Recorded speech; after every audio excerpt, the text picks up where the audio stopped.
그러면은 이 부동산 세법의 핵심은 무엇인지 한번 살펴보도록 하겠습니다. 제가 처음에도 말씀드렸지만은 우리는 공자님처럼, 감히 공자님처럼 일이관지할 것이다. 즉 하나로서 끝까지 꿰뚫 것이라는 거예요. 즉 우리 2차의 모든 과목들은 결국은 뭐예요? 우리라는 관점에서 부동산 활동을 바라보고 있는 것이죠. 우리. 그렇다 보니까 우리니까 어떻게 돼요? 내 마음대로 이렇게 해서는 안 된다는 거예요. 이 행위가 우리를 다 지키기 위해서, 이 공동체를 지키기 위해서 뭐 해야 된다? 일정한 제한, 제재가 필요하다는 거예요. 오케이? 자, 그래서 역시 이 부동산 세법의 핵심도 결국은 뭐예요? 부동산 행위. 그렇죠? 취득, 보유, 양도하는 이 행위에 대한 제한상으로 뭐 하는데? 세금이 부과된다. 그래서 줄여서 과세라고 하죠. 세금이 부과되면 아무래도 뭐예요? 더 많이 부과될수록 그 행위는 더 제한이 되겠죠. 그렇죠? 그래서 세금이 부과된다. 과세된다는 거예요.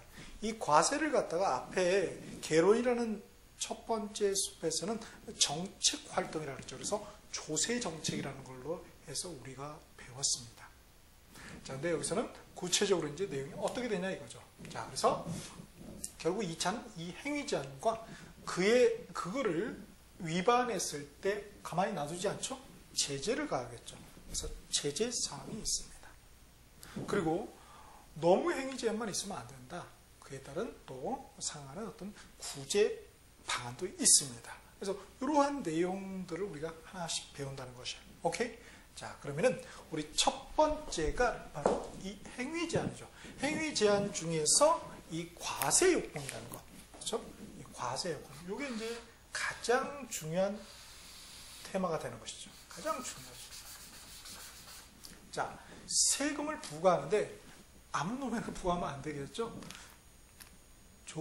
요건을 충족한 사람에게 부과를 해야 될 것입니다. 그래서 그게 뭐예요? 과세 요건. 이렇게 되는 거예요. 그래서 이 과세 요건이라는 이제 개념은 일반 상식적으로는 세금을 부과하기 위한 요건하지만은 우리 학자들은 뭐라고 배우냐면요. 납세 의무 성립에 필요한 법률상 요건 이렇게 표현합니다. 납세 의무 성립에 필요한 법률상 요건.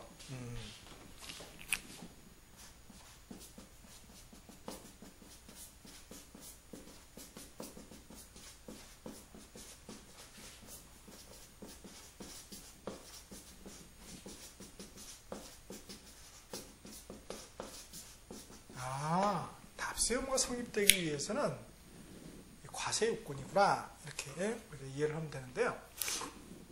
자, 그래서 여기서 이제 성립이라는 게 굉장히 중요한 의의를 갖는다는 것입니다. 자, 이 성립은 우리 총론 파트에서 가장 최근에 두각을 나타내는 테마가 납세 의무의 3단계. 그래서 성립, 확정, 소멸. 이 테마가 굉장히 중요하거든요. 거기에 성립이에요. 자, 그래서 여기 이제 이 총론 파트에 쭉쭉 넘겨보시면 6번째 테마 나와 있을 거예요. 그래서 납세 의무 3단계, 그래서 성립, 확정, 다음 페이지 소멸 이렇게 나왔잖아요. 자, 성립 보니까 뭐라고 되어 있어요? 납세 의무가 추상적으로 발생하는 것, 또 그런 시점이 되겠죠. 결국은 뭐예요? 바로 이 과세 요건이 충족되는 시점이다. 이렇게 또 표현할 수도 있어요. 과세 요건이 충족되는 시점이다. 즉, 더 쉽게 표현하면 세금 계산이 가능한 시점. 이때 세금 계산이 가능하다고요. 그래서 세금 계산이 가능한 시점. 이렇게 또 표현을 할 수가 있어요. 자, 그게 뭐다? 네, 그게 바로 과세 요건이라는 거예요. 자, 그러면은 이 과세 요건은 이제 여러 가지가 있겠지만 우리 시험에서는 특히 이 4가지 있죠. 그래서 우리가 4대 과세 요건이라고 합니다. 4가지. 첫 번째 뭐예요? 세금은 누가 내는 거죠? 동물이 내는 게 아니잖아요. 우리 인간이 내죠. 그러니까 뭐예요? 사람이 있어요. 사람 자자, 놈 자자. 그래서 첫 번째 사람이 있어야 된다. 이 사람을 갖다가 여기서는 뭐라고 불러요? 세법에서는 납세 의무자. 세금을 납부하는 의무가 있는 자. 과세 관청에서 과세를 하지만 여기서는 납세라는 표현을 쓰죠. 그래서 납세 의무자가 있습니다. 이 납세 의무자하고 비교되는 말이 바로 과세 주체 또는 과세권자 또는 과세 관청 이런 표현, 다양한 표현을 쓰고 있죠. 자, 그래서 이 납세 의무자에 비교되는 용어가 바로 과세권자입니다. 그래서 이 과세권자는 굉장히 중요한 의미가 있습니다. 왜냐하면 우리 조문들이 쭉 이렇게 조문의 내용들이 이제 나와 있을 거 아니에요. 조문을 물론 국회에서 만들긴 하지만은 그 어떤 지식이라든지 어떤 틀은 다 어디 획도를 얻었겠어요? 그렇죠. 다 과세권자가 다 저기 했을 거 아니에요. 그래서 이 조문들이 다 뭐예요? 과세권자 중심으로 쭉 나열이 되고 있다. 우리 입장이 아니라, 납세 의무자 관점이 아니라. 따라서 공부는 누구 관점에서 해야 되겠어요? 납세 의무자, 우리 관점이 아니라 바로 과세권자 관점에서 우리가 접근을 해야 되겠다는 거예요. 그러면 과세권자의 어떤 성격을 알 필요가 있잖아요. 자, 과세권자는 욕심이 많아요. 최대한 많이 걷어들이려고 하고, 그 다음에 성격이 좀 급해요. 최대한 빨리 걷어들이려고, 그 다음에 좀 의심이 많아. 제가 제대로 신고했나? 세무조사 들어가야 되는 거 아니야? 의심이 많아요. 자, 그런 관점에서 법조문이 쫙 기술이 되는 걸 알 수가 있어요. 그래서 이제 여기서는 이제 핵심 내용을 정리를 해놨는데, 그런 것들을 우리가 하나씩 살펴볼 수 있을 것입니다. 그 다음 두 번째가 이제 과세 대상이죠. 세금 부과의 대상. 그러니까 우리가 물건이라든지 어떤 재산 이런 게 되겠죠, 그렇죠? 자, 그런 것들이 이제 과세 대상. 요것도 이제 뭐라고 부르냐면 과세 대상 이렇게 부르면 좋은데 우리가 과세 객체 이렇게 부르는 사람 있어요. 과세 객체.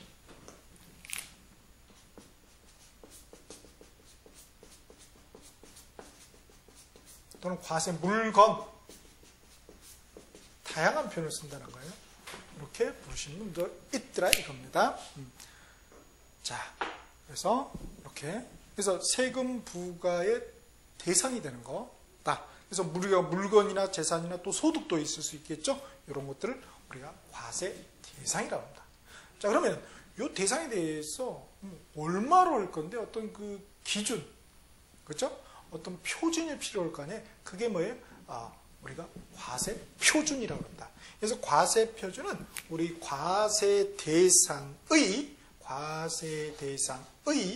가액이나 수량을 갖다가 뭐에 대해서 따를 거냐 이거죠, 그죠? 그래서 가액이나 수량에 대해서 따른다 이거예요. 그 가액이나 수량을 뭐라고 한다? 과세 표준이다 이런 표현을 씁니다. 그 다음에 여기에다가 이제 세율을 곱해 주겠죠? 그래서 얼마 내세요 이럴 거 아니겠습니까? 그래서 이 과세 표준에다가, 그죠? 세율을 곱해 주면은 그게 세액인데 그 세액을 우리가 뭐라고 그러냐면은 산출세액이라고 그래요. 산출세액. 계산해서 나온 세액이다. 그래서 산출세액이 되는 겁니다.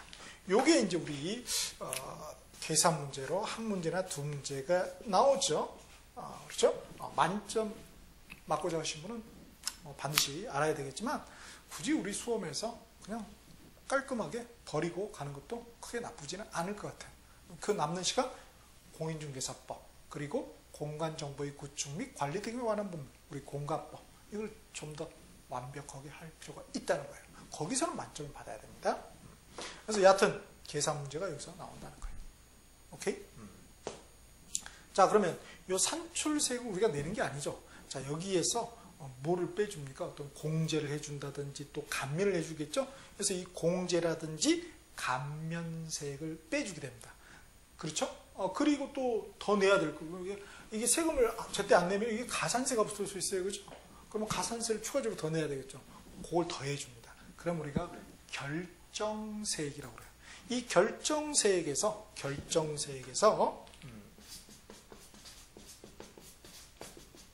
결정된 세액을 딱 내는 것이 아니라 기존에 어떤 납부한 세금이 있을 거 아니에요. 그렇죠? 그러면 기납부한 세액을 빼줘야 되겠죠. 그러면 비로소 납부할 세액, 우리가 납부해야 될 세액이 나옵니다. 그게 납부세액입니다. 쌤, 왜 중간 안 적어주세요? 자, 책에 다 있어요. 어디를 펴보시냐면 우리 총론 파트에서 진한 점으로 해서 세 번째 테마가 4대 과세 요건 이렇게 적어져 있을 것입니다. 그 다음 페이지를 보시면은 세 해가지고 구분 나와 있죠. 산출세, 결정세, 납부세 나와 있죠. 그겁니다. 그래서 이제 통상적으로는 이제 크게 보면은 세부적으로 이렇게 나누지만 크게 보면 그냥 산출세액에서 감면세액 빼주면 납부세액이다 이렇게 또 하시는 분도 있어요. 크게 봤을 때는. 자, 여하튼 이렇게 이 납세 의무자, 과세 대상, 과세 표준 세율을 뭐라고 부른다? 과세 요건이라고 합니다. 그래서 네 가지이기 때문에 우리가 4대 과세 요건이라고 그러죠. 한번 외쳐보실까요? 자, 과세 요건, 납세 의무자, 과세 대상, 과세 표준, 세율 꼭 기억을 해 두셔야 되겠습니다. 오케이? 자, 이렇게 이제 4대 과세 요건을 우리가 각 세목별로 다 이해를 해야 되겠죠? 그게 이제 행위제한이 되겠고, 그 다음 이 과세 요건, 즉 제때 납부해야 되겠죠. 신고 납부해야 되는데 안 하면 어떻게 된다고요? 그렇죠. 가산세를 때리겠다는 거예요. 가산세. 더해서 계산해서 세금을 때리겠다는 거예요. 세자가 붙으면 다 뭡니까? 세금이죠. 세자가 안 붙은 것은 세금이 아니죠. 잘 구별하셔야 돼요. 그리고 이 가산금은 뭐냐면요. 고지서가 날아가는 경우. 고지서가 날아가는 경우는 두 가지 경우가 있어요.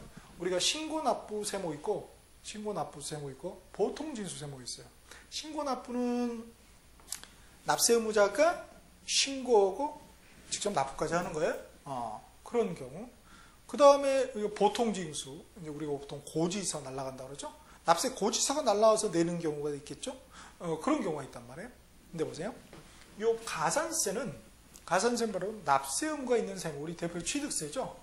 그거 안 내면 어떻게 돼요? 뭐 때리는 거예요? 가산세. 그래도 안 내면 뭐예요? 그래도 안 내면 과세권자는 가산금을 더 얹혀서 또 고지서를 보는 거죠. 그죠? 그때 고지서가 나온다는 거예요. 그죠? 그때 붙는 게 가산금이다. 이렇게 보시면 돼요. 그러나 우리가 보통 신고납부 세목이 아닌 거 있죠. 고지서 그냥 날라오는 거 애초부터. 그게 이제 대표적으로 재산세 있지 않습니까? 재산세 같은 경우는 가산세가 있을 수가 없죠. 있고 싶어도. 왜? 신고납부 세목이 아니니까. 그러면 바로 고지서가 나와요.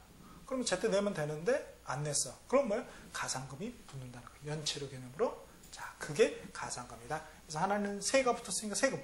얘는 세금이 안 붙었으니까 세금이 아니죠. 하나의 어떤 연체료 개념이죠. 오케이? 자, 그래서 제재사항이 두 가지 얘기고요. 그 다음에 너무 저기 하면은 안 되잖아요. 그죠? 부러져요. 그래서 이제 구제 방안이 있습니다.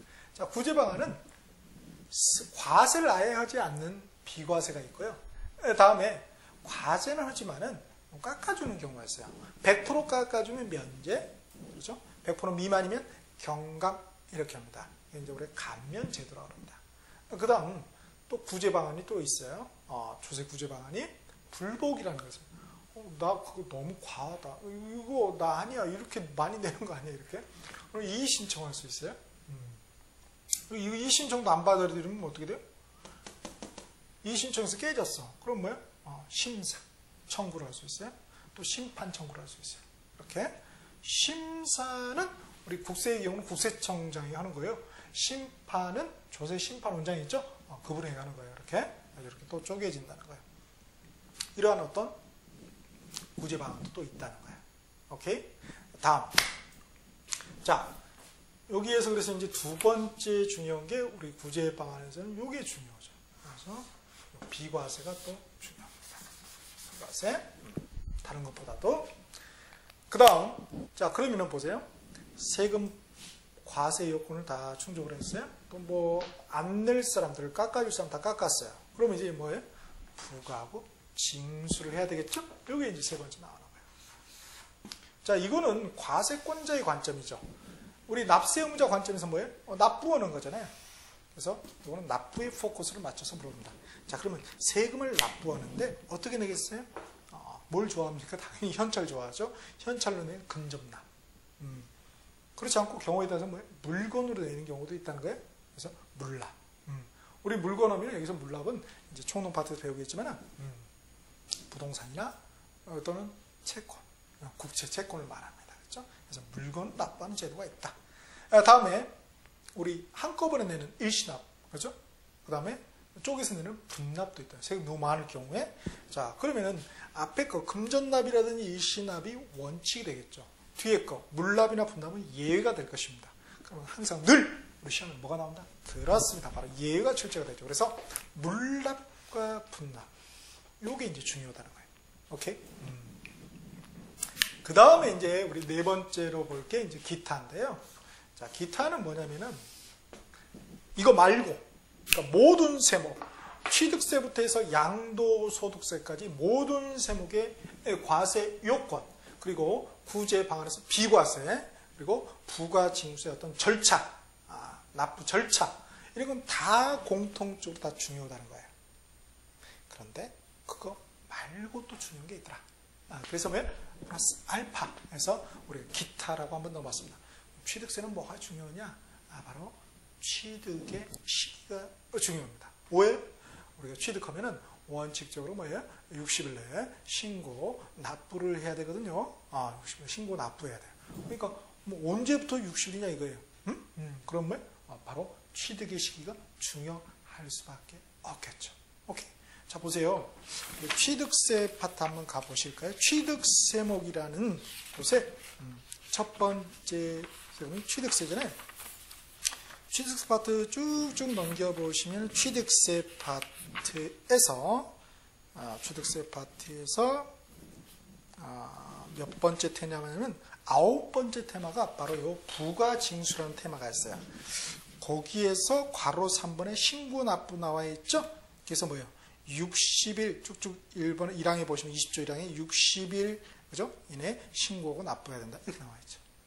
그러니까 언제부터라고 되어 있어요? 거기에 시발점이 취득세 과세 물건을 취득한 자는 그 취득한 날부터 60일. 그러면 이거 정해야죠. 언제가 취득한 날인지를. 그러니까 당연히 뭐가 중요하겠어요? 그렇죠. 취득의 시기가 중요할 것입니다. 그 다음에 등록면에서는 이제 납세 지기가 중요하고, 재산세는 고지서니까 고지서 날라오면 언제까지 내야 되냐 이거예요. 그래서 납기라는 게 중요하겠고, 다음에 종합부동산세는 이제 좀 세부담 상한이라는 게 또 있어요. 세부담 상한. 또 그런 내용이 중요하고, 그러니까 일정 이상 못 걷게 한다는 거예요. 사실 이제 옛날에 종합부동산세가 이게 유연이냐 아니냐 해서 말이 많았습니다. 뭐 이중과세냐 아니냐 막 이렇게도 하고, 그래서 여하튼 이런 세부담 상한 이런 제도를 또 두고 있습니다. 다음에 우리 이제 양도소득세 있죠. 양도소득세는 이게 양도냐 아니냐 이게 중요하죠. 양도 인구세, 양도소득세를 부과할 수 있지. 겉으로 볼 때는 양도이겠지만 양도가 아닌 것들도 있잖아요, 그죠? 세법상. 그래서 그런 양도하고 비양도의 예를 구별하는 게 중요하겠고, 역시나 양도소득세도 뭐예요? 신고납부세 모이잖아요. 그러니까 양도 또는 취득의 시기가 중요할 것입니다. 우리 보유기간별 공제가 있거든요. 보유기간은 뭐예요? 취득에서 양도 그 사이잖아요. 그럼 보유기간을 계산을 해줘야 돼. 그러니까 당연히 뭐예요? 양도 또는 취득의 시기가 중요하겠죠. 다음에 세금 간의 비교 연계가 또 중요한 화두로 대두됩니다. 그래서 최근의 문제는 어느 세목에 어느 한 테마를 딱 물어보는 게 아니라 어느 세금에서도 세금을 갖다가 종합적으로 물어보고요. 그러니까 세금, 취득세 물어봤다면 이거 다 물어본다. 종합적으로. 그리고 또 그 세금만 물어보는 게 아니라 옆세금, 또 다른 세금하고 연계해가지고 어떤 공통점이나 차이점, 이런 것들을 주로 물어보더라 이거예요. 그래서 이제 연계되는 게 우리 취득세하고 등록면에서 여기 연계될 수 있겠죠. 다음에 같은 취득 단계 세목이니까. 다음에 우리 재산세하고 종합부동산세, 또 특히 이제 우리 재산세, 종부세. 재산세가 엄마예요, 엄마. 얘가 자식이고. 그래서 뿌리가, 종합부동산세의 뿌리가 재산세이기 때문에 이 두 개를 또 비교 연계 잘 물어보고, 양도소득세는 뭐 한 취득세, 그다음에 취득의 시기, 양도 또는 취득의 시기가 있기 때문에 그런 정도 우리가 좀 보시면 될 것 같습니다. 그렇죠? 자, 그래서 그러한 융합 문제들이 나온다는 것입니다. 오케이? 자, 이렇게 한번 우리가 봤다는 거예요. 그럼 여기서 제일 중요한 건 뭐다? 뭐니 해도 그렇죠. 별색이 과세 요건이 중요할 수밖에 없겠죠. 자, 그러면 개념이 잘 안 올 수가 있으니까 한번 예를 한번 들어볼까요? 예. 과세 요건에 한번 예를 한번 우리가 사례를 통해서 한번 봅시다. 예컨대 갑이라는 사람이 그렇죠? 주택 1억 원짜리를 그렇죠? 1억짜리를 갖다가 취득하는 행위를 했다. 그러면 당연히 뭐예요? 취득세가 부과가 되겠죠? 취득세 얼마? 자, 1억이니까 주택의 경우는 1%죠? 그러면 1억의 1%는 계산이 잘 안 되죠? 잘로 됩니다. 100만 원이죠. 그렇죠? 100만 원이 취득세를 냈단 말이에요. 자, 그랬을 때 요 갑이 뭐가 되겠어요? 과세 요건 중에. 그렇죠. 사람이죠? 그러니까 이 갑이 바로 납세 의무자에 해당이 될 것입니다. 그 다음 이 주택은 과세 대상이 되겠죠? 그러니까 이게 과세 대상이 될 것이고 1억에 대해서 때리는 거 아니에요? 그러니까 과세 표준, 과표가 되겠죠? 그 다음에 이거 몇 프로 때렸어요? 1%는 세율을 때렸죠. 이게 세율이 될 것입니다. 100만 원 나왔다. 이게 뭐예요? 그렇죠. 이게 바로 산출세액이 됩니다. 자, 이렇게 이제 우리가 이해를 할 수가 있겠어요. 자, 그러면은 이걸 이제 전체적으로 한번 세법을 조망해 본 거잖아요. 세법 핵심. 자, 그럼 구체적으로 각 세목별로, 세금별로, 세금이라고 하기도 하고, 조세라고 하기도 하고, 세목이라고 하기도 하고, 다양합니다. 자, 그래서 거기 각 세목별로 핵심이 무엇이냐는, 자, 우리 나무 있는 페이지, 바로 다음 페이지 보면 핵심이 나와 있고요. 그 핵심을 좀 더 확대해가지고 본 거고, 그걸 좀 더 디테일하게 좀 해놓은 게 바로 밑에 총론, 취득, 보유, 양도 이렇게 돼 있죠. 그래서 우리 총론 파트 보니까 조세 분류라는 게 중요하고, 그 다음 납세 의무 3단계가 중요하고, 조세 채권이라는 게 중요하다. 이렇게 돼 있습니다. 조세도 뭐예요? 과세권자 입장에서는 꼭 받아야 되잖아요. 채권이죠. 와, 그렇네요. 그 다음 취득의 경우에 취득세, 그 다음에 등록면허세. 각각 보면 다 뭐예요? 이것들 중 어디에 강을 주냐, 약을 주냐 그런 차이지 골고루 녹아 들어가 있다는 거예요. 한번 꼼꼼히 한번 읽어보시고요. 그 다음에 보유, 재산세, 종합부동산도 이제 강약이 좀 이렇게 좀 차이가 있죠. 그 다음에 양도, 소득세 역시 강약의 어떤 차이가 있게 쭉 이렇게 나열이 되어 있습니다. 자, 그러면은 이런 내용들이 한 권을 따자. 이 차이도 그대로 녹아 들어가겠네요. 순서가. 그러니까 순서가 뭐예요? 이 순서로 되어 있어요. 처음에 과세 요건 오고, 두 번째 비과세 오고, 다음에 부가징수고, 그 다음에 뭐예요? 기타 오겠죠. 아니면 이 기타가 요 앞쪽에 또 일부는 올 수도 있겠고. 오케이? 자, 그런 식으로 교재가 편제가 되어 있습니다. 한번 쭉쭉 넘겨보실까요? 총론 다음에, 총론은 이제 총괄적인 거니까요. 놔두고요. 취득세 파트 보세요. 취득세. 자, 취득세 보면은 핵심이 나와 있고, 첫 번째 취득의 정의. 이거는 이제 기타에 들어가겠죠. 그 다음에 취득 구분. 이것도 기타에 들어가겠죠. 그 다음에 취득의 시기. 취득 시기. 이것도 기타겠죠. 그죠? 그래서 기타가 앞으로 왔고, 자, 그 다음 보세요. 그 다음에 이제 네 번째 테마로, 나오네, 이제. 과세권 중에 첫 번째. 납세 의무자 나와 있네요. 그 다음에 뭐 나오겠어요? 정말로요?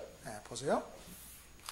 4번이 납세 의무자, 5번이 과세 대상, 6번이 과세 표준, 7번이 당연히 세율이 나오겠죠? 그렇죠. 세율이 나오고 쭉쭉쭉 넘겨보시면은 그 다음에 뭐가 나오겠어요? 8번 해가지고 비과세 나와 있죠? 비과세. 그리고 뭐죠? 9번 부가징수 이렇게 나와 있습니다. 이렇게 쭉쭉쭉 넘기시면은 이제 기타로 해서 뭐 이렇게 나와 있고, 납세시 나와 있고, 그 다음에 또 이런 것들 가산세 나와 있고, 또 뭐 또 부가세가 어떻게 되느냐 이렇게 되어 있죠. 그래서 메인은 뭐다? 바로 이 과세 요건, 이게 메인이 되는 거예요. 가장 중요합니다. 오케이? 자, 이렇게 봤고요. 그러면은 우리 그 출제 경향하고 한번 학습 전략을 한번 보죠. 그래서 여기 총론 바로 앞 페이지 보시면은, 총론 바로 앞 페이지 보시면은 출제 경향 학습 전략이 나와 있습니다. 그래서 그러니까 이제 총론부터 해서 양도소득세 크게 이제 6개의 테마로 나눠볼 수 있는데요. 총론이 2문제가 출제가 되고, 그 다음 취득세가 2문제에서 3문제, 많게는 3문제까지 나오고 적으면 2문제 나올 수도 있어요. 등록면허세가 이제 거의 1문제로 정해져 있고, 재산세도 이제 적으면 2문제, 많으면 3문제, 종합부동산세는 거의 1문제 나오죠. 양도소득세는 적게 나와도 5문제, 많게 나오면 7문제까지 출제가 됩니다. 그래서 평균 6문제가 되겠죠. 자, 그러면 총 몇 문제? 16문제가 출제가 됩니다. 그래서 앞에 우리 공시법에 공관법에서 12문제, 부동산 등기법에서 12문제, 그리고 이 세법에서 16문제 무려 이렇게 출제가 된다는 거예요. 뭐 양도소득세가 이제 양도소득세만 6문제 나오는 경우도 있고, 플러스에서 우리가 뭐가 있었습니까? 우리 나무에서 살펴봤지만 종합소득세 2가지가 있었죠. 종합소득세, 그렇죠? 부동산 임대사업소득, 그다음에 부동산 매매사업소득 해가지고 이 종합소득세도 종종 1문제 정도씩 이렇게 또 출제가 됩니다. 그럼 좀 어려워지겠죠? 자, 그렇게 나오는데 학습 전략 보겠습니다. 학습 전략 보니까 저는 뭐 1, 2, 3번 대신에 먼저 0번을 제시를 하고 있어요. 0번. 뭐다? 욕심을 버리자. 절제가 필요하다는 거. 절제가. 절제가 필요하다. 지금 무슨 말씀이냐면은 우리는 학문하는 것도 아니고요. 세무사나 회계사 시험 보는 것도 아니고요. 단지 뭐 하는 것뿐이에요? 공인중개사 시험 보는 것뿐이에요. 그러니까 그런 정도의 어떤 집중만 하면 될 것 같다는 거예요. 그래서 욕심을 버리자. 에너지를 좀 절약하자. 그럼 남은 에너지는 어디다가? 공인중개사법, 공관법 여기다 팍 쏟아붓자 이거예요. 자, 그러면 첫 번째 전략 보겠습니다. 뭐니 해도 뭐예요? 과세 요건. 과세 요건을 중심으로 각 세목별로 우리 취득세부터 해서 양도소득세까지 과세권자의 관점에서 누구요? 과세권자. 납세 의무자가 아니라 이 과세 반대되는 이 과세권자 관점에서 비교 이해해야 된다는 것이에요. 딱 하나만 하는 게 아니라 다른 거 갖고 또 비교, 또 연계해서 우리가 공부를 해야 된다는 거예요. 오케이? 두 번째, 법 개정 내용은 반드시 숙지해야 된다. 수시로 바뀌거든, 수시로. 그래서 그 미미하게 바뀌는 거. 큰 틀은 바뀌겠죠. 그러나 찌질찌질하게 바뀐 게 있단 말이에요. 그거 꼭 반드시 체킹해야 되고 거의 뭐 시험에 빠지지 않고 잘 나오죠. 그래서 제가 오늘 강의 중에 나올 때마다 하나씩 짚어드리도록 하겠습니다. 그 다음 뭐 세 번째 문제 구성, 뭐 이론이 이제 대부분이고 계산 문제는 한두 문제다. 자, 이거 버리자고 그랬죠? 저처럼 수학 약하신 분은 버리세요.